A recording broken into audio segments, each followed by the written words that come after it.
Satnam, beautiful sovereign sisters, and welcome to this week's astrological update and ancestral tarot guidance for the Sovereign Sisterhood Movement.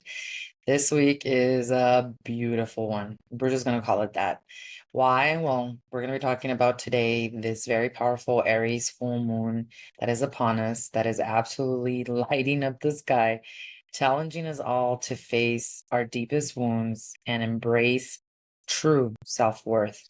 This fiery lunation is literally like an alarm clock that is waking us all up to our inner sovereignty, inner strength, and it's pushing us to break free from a lot of self-doubt. Our ancestral tarot reading this week aligns so perfectly with this full moon, revealing an important path from practical learning through careful discernment to inspired action. So whether you're feeling stuck or you're ready to actually take the leap, this week's energy update is incredibly powerful as it relates to the insights that are being given to us that we need in order to navigate these very intense energies. Get ready to tap into your warrior spirit, make empowered choices, and fully step into your sovereign power, because this week is all about metamorphosis, and we've got the astrology and tarot guidance to guide us through it. So welcome, and thank you all so much for being here. We're going to start today with, of course, this week's astrology update, which really centers around this full moon in Aries that is happening on October 17th, Thursday.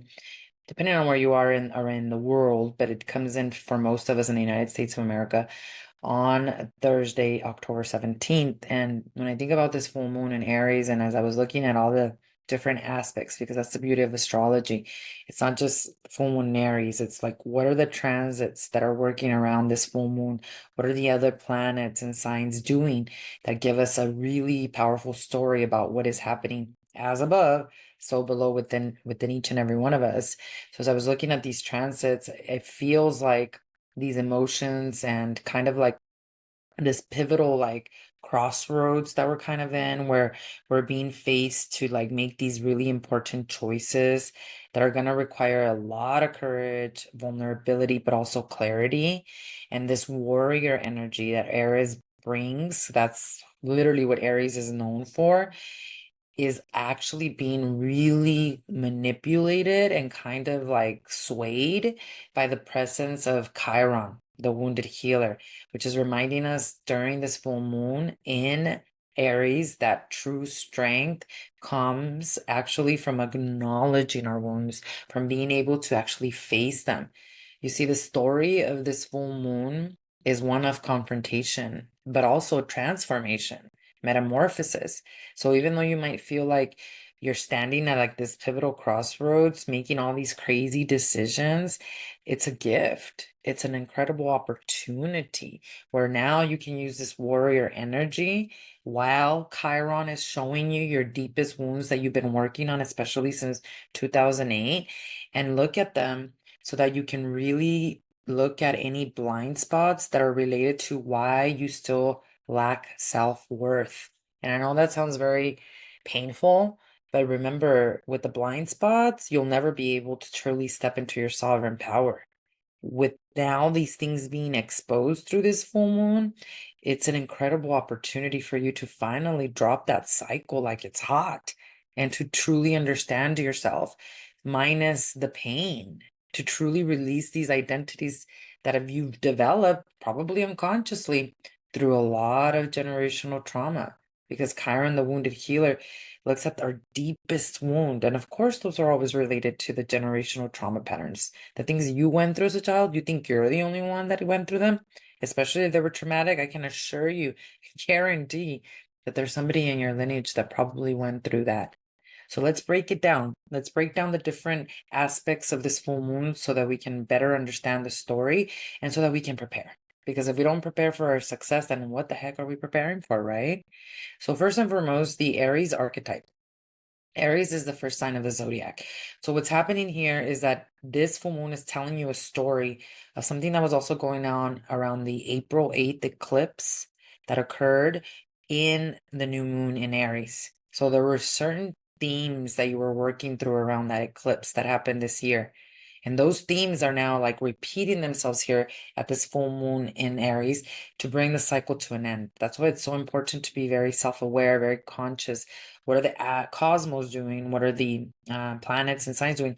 Because they're telling a story based on my birth chart, based on exactly when I was born and how and what these signs and planets are in relationship to what's happening in the astros. So we're going to get into the nitty-gritty of that too, so you can understand specifically what this means for you.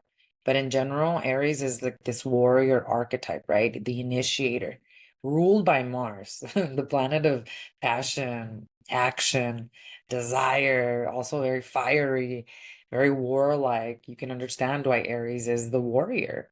And it represents also our innate drive to be able to assert ourselves, to take risks, to set boundaries, and to especially blaze new trails, trails that perhaps none of our ancestors have ever walked through. So during the full moon, these qualities are going to be amplified. And based on where Aries sits on your chart, you can actually find out what house Aries is playing a big part in your house. Like for me, it's in my third house. My third house is of communication. And that is why I've always been really, really pushed into like public speaking. And even in my past life as a real estate broker, I was always doing a lot of public speaking, leading, being on stages, things of that nature. Why? Because Aries is in my third house.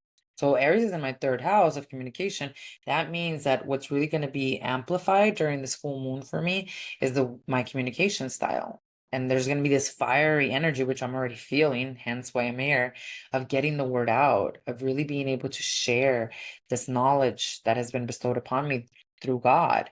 So as this full moon in Aries reaches its peak, it starts to really bring back these themes of what was happening around the new moon solar eclipse on April 8th. So great time for you to go back to April 8th. It's so easy to just go to your social media. What were you posting? What were the energies that were surrounding you? What were the lessons that you were learning? Now you can go back and it's like this full moon brings like the spotlight, bringing to the surface anything that was unresolved, especially from that lunation, from that eclipse, so that these hidden truths basically are exposed, demanding your attention. Now, Chiron, remember I was talking about Chiron, the wounded healer? So the moon's conjunction with Chiron, Aries, Chiron, who also has been telling us a story since 2008, this wounded healer, or not 2008, excuse me, 2018. 2008 is a whole other story that I'm going to get to right now. But Chiron, anytime Chiron's involved in a lunation, full moon, new moon, it's going to add layers of vulnerability and sensitivity. And you think about Aries, it's a charged atmosphere. So now that's why this is a very fiery, emotional, kind of like truth revealing, shocking type of full moon, because Chiron and Aries is speaking to our deepest wounds around identity, self-assertion, and your personal agency, the way you govern yourself. So this alignment is going to trigger these feelings of inadequacy. That's why I was telling you the theme is self-worth, or those past traumas that are unresolved, that are especially related to standing up for yourself. And even though this offers a profound opportunity for healing and growth, many of us are going to reject this opportunity because we're going to feel so overwhelmed if we don't have a regulated nervous system. But by being able to confront these tender spots without reacting, responding, that's what transmutes the pain into wisdom and strength. That's what ends the cycle. So the whole thing about this is that there's a lot of fiery energy and a lot of deep wounding that is being exposed. And like I said, with Chiron, we're talking about generational trauma, because it's your deepest wound that you incarnated with. And I can assure you, like I said, that your grandmother, your grandfather, your mother, somebody in your lineage went through it as well, because we are the living representation and vibration of our ancestors in all aspects, both the victories, but also the traumas, especially the traumas. The other thing that we have to pay attention during this full moon in Aries, which is why it's going to be like really fiery and passion driven, is that we have this Mars-Pluto opposition. So remember, Pluto just went into Capricorn for the last few days. It's going to leave Capricorn on November 18th. It was in Capricorn for 16 years, since 2008. Remember what happened in 2008? The real estate market crash? the economy, a huge crash. That was the beginning of when Pluto entered into Capricorn, where it was literally coming in. Pluto goes into every sign only every 240 some years. So this is the only time in our lifetime that we get to experience that. I'm a Capricorn, a true Capricorn. Yesterday in my Instagram, which you can go check out, or on TikTok, Veronica Barragan, I shared the 16-year journey that Pluto put me through, that a metamorphosis that I went through because Pluto was in Capricorn. Now, for me, it affected me specifically in my 12th house, the house of spirituality, of the unseen, of very deep emotional wounds. And that's exactly what happened the last 16 years. That is I told the entire story inside of that Instagram post and TikTok. And if you don't know my story of being this top producing, successful real estate broker at the top of her game who was living a facade, two lives, abusing power and leadership, but in the inside world was dying, literally dying from all of these suppressed emotions, addiction to alcohol, and everything in my life completely falling apart, to where I'm at today, working with Mother Ayahuasca in the Amazon jungle back in 2015, which was just the beginning of my healing journey. Spiritual growth, Pluto and Capricorn in my 12th house. And then that led me to Kundalini Yoga finding me, which brought the healing journey fully home, where I was able to, in the last 16 years, disrupt the four major karmic generational traumatic cycles in my lineage, which was addiction, depression, childhood trauma, as well as, what am I forgetting here? Toxic relationship patterns. Those are the four that I was able to disrupt during this cycle, right, of the 16 years. But what we're seeing right now is also as above, so below on a global scale, because Pluto is in Capricorn. We're seeing where there has been abuse of power, the government, the healthcare industries, even the spiritual communities. It's sad. You would think in spiritual communities or in spiritual businesses that there wouldn't be this drama. Sadly, what is being exposed right now is that people that have a lot of money or that have a lot of power, unfortunately, they're always tempted by the devil, or they're tempted by their own egos to basically abuse that power. And it doesn't matter who you are. In the age of Aquarius, all shadows come to the light. Your energy speaks louder than words. And that's why, as we move through these last few days, as Pluto is in Capricorn for the last few days, imagine right before the USA election, what's going to happen? Major power shifts in societal structures and governments and institutions. Why? Because it's going to bring to the light corruption, as it has been doing, hidden agendas, systematic issues that have long been festering, the abuse of women, of children. All of it must come to the light. And if you have not done the inner work to allow to die what Pluto has been really forcing you to let die, then you're going to really not like these last few weeks of Pluto and Capricorn. So the best thing that you can do is learn your birth chart. That was one of the things that I shared in my community Satna this morning, and it's actually not difficult, especially now that you have artificial intelligence. You can download a free chart. You can upload it into artificial intelligence. And one of the things that I did for my community was I actually, because you do have to know astrology to be powerful. Artificial intelligence is not powerful on its own. It's as powerful as the user. So if you're someone who doesn't know astrology, it's not going to be as powerful than someone who studies astrology every day like me. Then I know what questions to ask it. So one of the things that we did is this morning is prepare for 2024. Here are the questions to ask based on these major transits that are happening. How are they going to affect me based on my birth chart? And it will give you all the answers, as well as here are the major transits for 2025. That's what we did in our community this morning in Sadhana. What are the major themes for me in 2025 that I need to be looking out for based on my birth chart? So powerful, right? In either case, there's something really big dying in your life. And if you're resisting that death during this full moon in Aries, it's going to feel very uncomfortable, because it's not just Pluto finally coming into Capricorn for the last few days. We have this Mars-Pluto opposition as well. Remember, Mars rules Aries, right? Pluto, deep subconscious, death and rebirth. Mars, fiery, passionate, warlike. And together, because they're making an opposition, which is not a beautiful or like a pleasant thing for planets to be in. It's like there's friction, there's resistance with an opposition.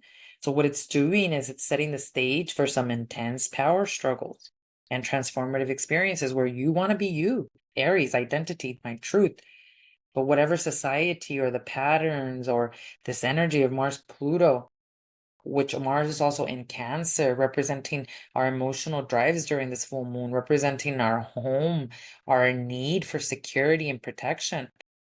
And while Pluto's in Capricorn doing all this, it's asking us to embody our own sovereignty, our own whatever power and control without abusing it.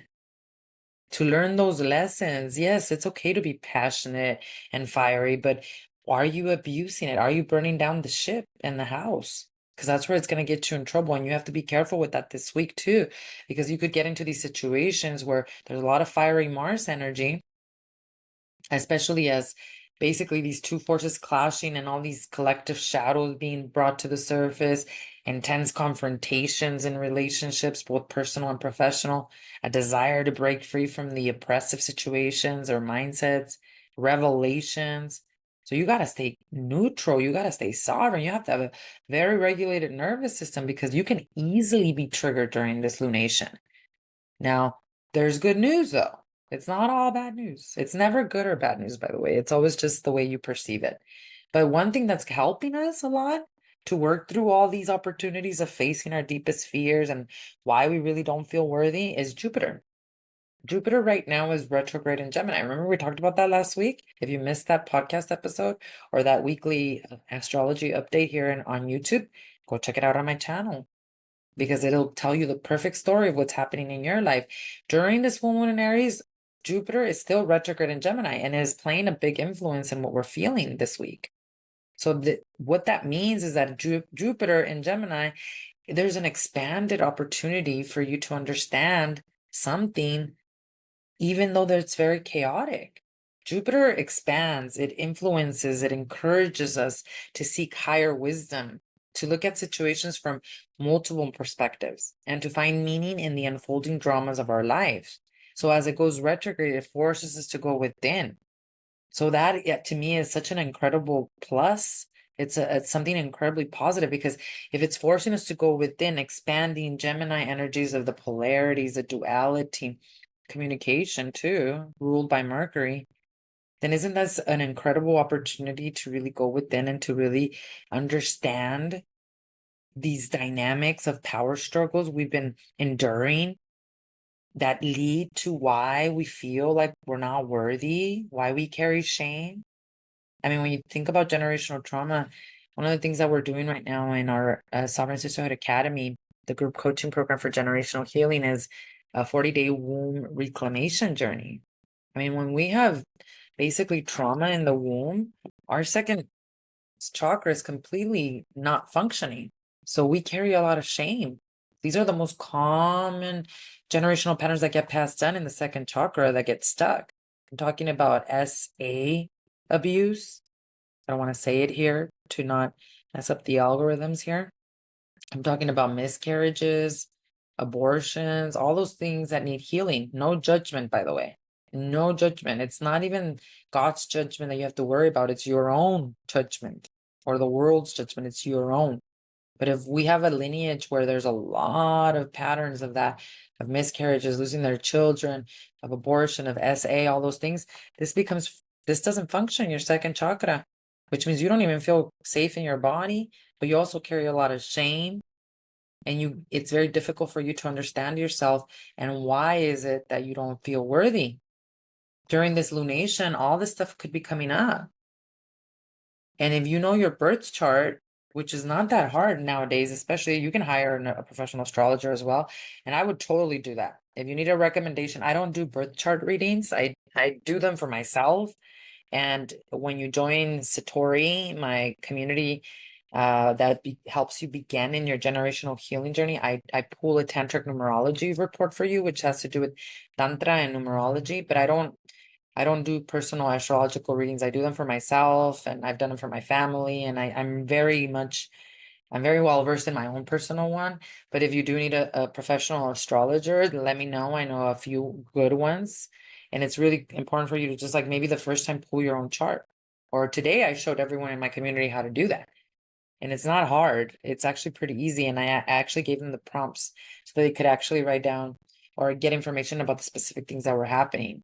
So if you're interested in that, I'll link below the information of Satori, because the Sovereign Sisterhood Academy is not open for enrollment. That one only opens for enrollment once a year, ladies. So when it does open, jump on it if you're ready to go on this generational healing journey with us. But Satori, that's where most women began their generational healing journey with me. That one is open for enrollment. And there's where I taught women, especially today, and it's all recorded, how to do this so they can understand what this all means for them. Because based on where Aries is on your chart, there's something happening there that you need to pay attention. And that's the beautiful part about the astrology. In astrology, a birth chart is your basically a snapshot of the sky, the exact moment you took your first breath. So it's like a fingerprint that's very unique to you. And the birth chart, which you can get for free online, it helps you understand yourself as in relationship to the moon, the sun, and the planets and the signs and what they're doing every day. And it matters a lot because in astrology, we know that it's the oldest science and that these celestial positions at the time of your birth offer a ton of insight into your personality, into your strengths, into your challenges, into your life paths. I've been studying astrology for a long time, but I really got more into it and dedicatedly in 2018, where when I left my position as a real estate broker to begin the Sovereign Sisterhood Movement. And the more that I studied it, the more that I understood my life purpose, my life path, why certain things happened, how to prepare for the year. And because of that, I was able to really bring peace and healing and forgiveness and acceptance to my past because I understood what was happening specifically based on my birth chart. That's the same thing with you. You understand these energies and tendencies in your chart. Guess what? You're going to gain a deeper awareness of yourself. And that self-awareness is crucial because it allows you to make more conscious choices, to work with your strengths, and to basically approach your challenges with greater understanding and compassion. So if you don't know or how to reach your birth chart, then like I said, you can join us at tutorial and you can learn very quickly and you can ask a lot of questions because we go through a more detailed astrology update every week inside of our Monday sadhana. Every more Monday morning we have a astrology update, ancestral guidance update, but we also work with the meditation every single month to help us with whatever is happening in the cosmos. So check out the link below for Satori if you're interested in that. Now, the big overall umbrella or the big theme around this is about your self-worth, right? And the biggest lesson, especially as Pluto leaves Capricorn, that I was downloaded that this is what we need to be paying attention, especially during this full moon in Aries, is that you need to be conscious about achieving things from a place of approval, having like this perfect child syndrome, going above and beyond in everything you do, but completely disconnected, and move into creating from inspiration. So if you grew up in a household where everything looked normal, but behind closed door, there was a lot of fighting, chaos, a lot of different untold secrets and all these other things, you basically were always in this situation where you were creating from a place of fear of the consequences. That's what needs to be dropped right now with Pluto and Capricorn and this Aries full moon. You need to come back to how it was that you expressed yourself as a child. What were the things that you did to keep your imagination open? Like for me, my mom was very strict, so I was never really allowed to go out and play, but there was a library that was really close to me. So what I would do is I would spend hours and hours and hours at the library reading books, and then I would check out 20 books at a time and take them home with me, and then I would just read and read and read and read. That was my world of imagination. And now as an adult, I notice that I don't even read. If it's a book, it has to be like about learning something, or it has to be about science or spirituality. Like I don't really read anything that is like just like a story, a made up story. I don't read those types of books anymore. But maybe this is something that I need to start to do, to actually get back into that imagination, to get back into creation from a place of love, a place of I want to do this, not I'm being forced to do that. The main reason why we have such big self-worth issues is because of that. And think about the people that abuse their power. They get into really high places They have a status, they have money, they have power. Why did they get that power? Because they were trying to prove themselves to maybe parents that didn't love them, a society that doesn't accept them, whatever that looks like. And then the problem with this self-worth is that even though you're putting yourself out there trying your hardest, right? And maybe you do make traction, is that then comes the fear of being perceived, which leads your fear of being judged, even if you don't say it. But with that fear of being judged, what I was talking about with the shame and the second chakra, that leads to addiction. Why? Because addiction is a way or a place where you can channel your energy that keeps you distracted from this fear you have of people judging you or people perceiving you in a certain manner. And the reason you do that is because of the self-worth issues. So we went a lot into this in Satna this morning, but that's an overall overview of what this energy is all about this week. So I want you to really think about, as it relates to self-worth, not why the addiction, why the pain, and what is it about my way in creating that comes from a place of approval versus a place of, I know my worth. Those questions are going to be crucial as you move through this very important full moon in Aries that's going to light up your life with opportunities to disrupt the cycle and to fully step into. So powerful week awaits us. And now that we've mapped out these cosmic energies, let's turn to the wisdom of our ancestors through the tarot. And of course, if you're finding value in these weekly insights, please take a moment to subscribe, to like, and to share this video. And let me know in the comments below, how are you navigating through these energies? How does this full moon in Aries show up for you? How has it been showing up for you already this week? Let me know in the comments. Of course, I would love to read all of your experiences because they only support and grow our movement of generational healing. So let's talk about the Ancestral Tarot reading. Every week, as you know, I pull 3 cards to help us work through these energies and understand them a little bit better. And the thing that came to me when I pulled these cards were 3 words or 3 stages. You finally commitment. You're going to need major discernment, and you have to just leap, take the leap, a bold leap, because the miracles are going to catch you.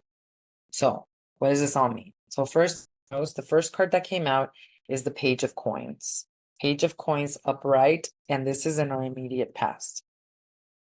So this card is all about new beginnings. It's about learning, studying practical skills. So this means that you were coming from a moment here in the immediate past where you were really working through new beginnings. You were working through increased awareness, especially around value in money, wealth, possessions, career, and your physical health, because this is the Page of Coins. Now there was a desire for you to manifest more material blessings. So you were learning through these new opportunities that you were receiving in your business and jobs, maybe a financial windfall, maybe somebody asked you to be a teacher, but you stepped up. There were exciting possibilities that were burbling, and there was a lot of potential. And now in this immediate past, you kind of have a better plan and how it is that you're going to achieve your goals and your dreams. In the immediate past, it was very important for you to stay focused on practical elements. You had to really work with common sense and take a more pragmatic approach, leading to the solutions that you've now encountered. So this was all about you taking classes. Maybe you were taking more education. Maybe you started an apprenticeship. Something was happening where you were learning. So now in the immediate past, you're at this pivotal crossroads where you understand that there's new business, new entrepreneurial opportunities, and there's enthusiasm. But more importantly, there's commitment. That's the whole thing. The biggest message about this Page of Coins is that you finally committed. The problem is not the relationship, the business, the money. The problem is you don't commit.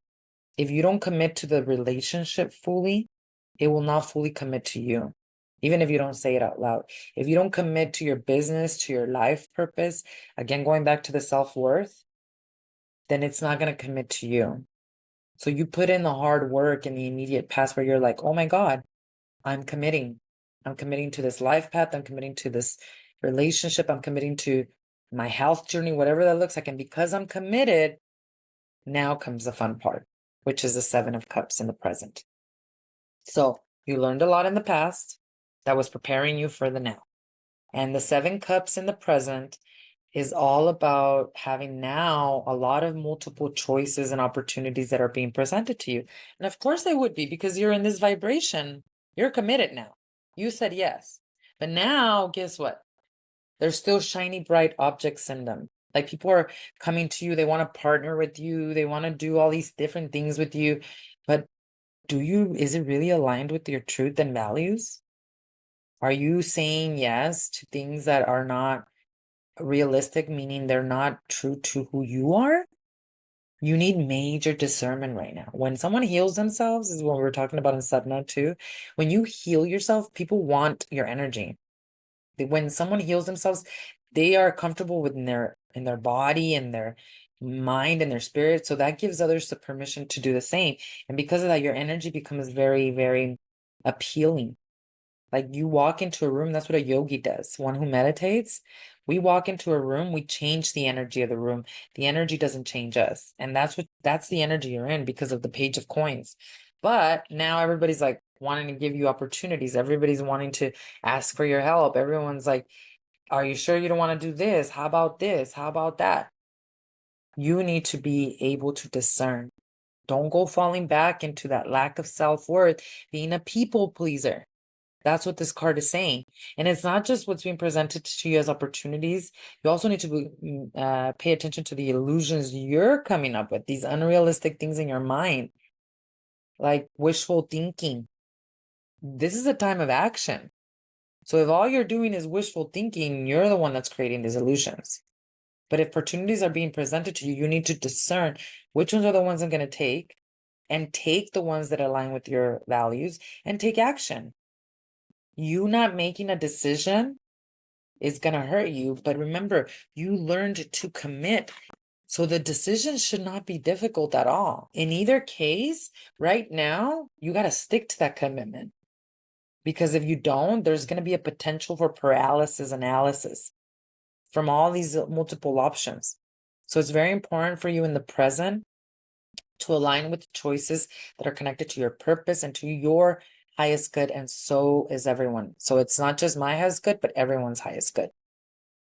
But starting with you. Each option is going to have pros and cons, but you need to evaluate all of them very carefully. And once you do that, the immediate future, once again, last week we got this card, Page of Wands upright. The waiting game is over. This is the card of growth. This is the card of transformation, of being able to just jump off and God will catch you. So what this is saying, the ancestors are like, look, stop saying you need to fix this or work on that or heal this. No. I need you to take a bold jump off the cliff. I'm going to catch you. This is you dreaming up new creative ideas. You committed, remember? And now you're saying no to the things that are not aligned to your purpose because you know your worth. So now you need to map out the strategy. More importantly, you need to jump. You need to be open to these new experiences, even without a full, clear plan. You have the energy to make things happen right now. I really believe this is the Aries energy, the fiery full moon. And now you can benefit from doing this if you just simply trust and take the first leap. Because all three cards, notice, none of them are about you taking time to be still or to surrender. Well, this is action. Action because of all of this hard work that you already did. So in the recent past, you found yourself in a period of learning a ton of practical skills, like the Page of Coins, studying his golden coin. So you were growing awareness of your potential, clearing those self-worth issues, right? Maybe you started a new job, new study. There was knowledge and a solid foundation that you created. Now you find yourself standing before the Seven of Cups. All kinds of options. The abundance you've been cultivating has led to a lot of opportunities.